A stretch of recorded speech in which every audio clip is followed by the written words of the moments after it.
हम लोग ये कह सकते हैं कि लद्दाख अब डिसेंट्रलाइजेशन की तरफ जा रहा है, जहाँ पे हम ये देख सकते हैं कि लद्दाख एडमिनिस्ट्रेशन ने ये कहा है कि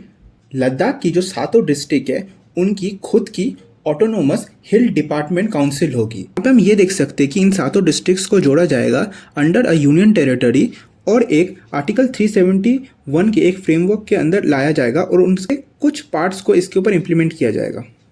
बट आखिर ये आर्टिकल 371 है क्या? आर्टिकल 371 कुछ पर्टिकुलर स्टेट्स के ऊपर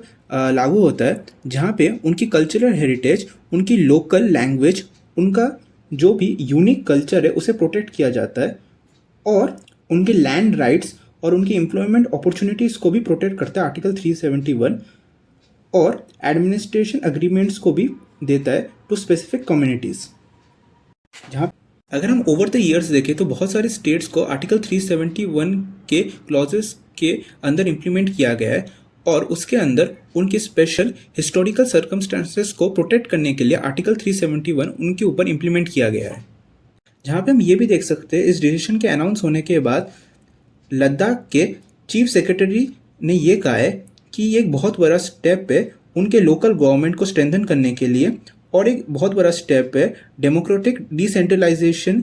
के तरफ। यहाँ पे हम ये भी देख सकते हैं कि एक ग्रास रूट गवर्नेंस भी हम लोग देख सकते हैं इस आर्टिकल 371 के कुछ क्लॉजेस के इम्प्लीमेंटेशन के बाद। हम ये भी देख सकते हैं कि लद्दाख ये चाहता है कि उसको कॉन्स्टिट्यूशनल सेफगार्ड दिया जाए और ये जो कॉन्स्टिट्यूशनल सेफगार्ड की बात है ये कोई नई चीज़ नहीं है, ये 2019 से ही चल रही है जब लद्दाख को as a union territory declare कर दिया गया था।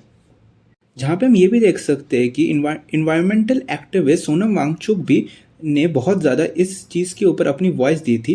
जहाँ पे उन्होंने ये कहा था कि डेमोक्रेटिक सेफगार्ड भी इम्पोर्टेंट है लद्दाख के लिए और उनकी जॉब्स, लैंड और कल्चरल आइडेंटिटी को भी गवर्नमेंट को सेफगार्ड करना चाहिए। जहाँ पे हम ये देख सकते हैं कि उन्हें 6 महीने की जेल भी हो गई थी इस प्रोटेस्ट के थ्रू। जहाँ पे हम ये भी देख सकते हैं कि लद्दाख जियोपॉलिटिकली एक बहुत ज़्यादा इम्पोर्टेंट जगह है, जहाँ पे हम ये भी देख सकते हैं कि लद्दाख अपनी बॉर्डर्स 3 कंट्रीज से कनेक्ट करता है, चाइना, पाकिस्तान और अफगानिस्तान। अगर हम चाइना की बात करें तो चाइना को लद्दाख नॉर्थ ईस्ट और एक्चुअल लाइन ऑफ कंट्रोल में भी कनेक्ट होता है और अगर हम बात करें पाकिस्तान की तो लद्दाख उसके वेस्ट और लाइन ऑफ कंट्रोल में भी टच करता है। जहाँ पे हम देख सकते हैं कि लद्दाख अपनी बॉर्डर्स अफगानिस्तान से भी टच करता है और वो नॉर्थ वेस्ट वाया और वांका कॉरिडोर से भी टच करता है अपनी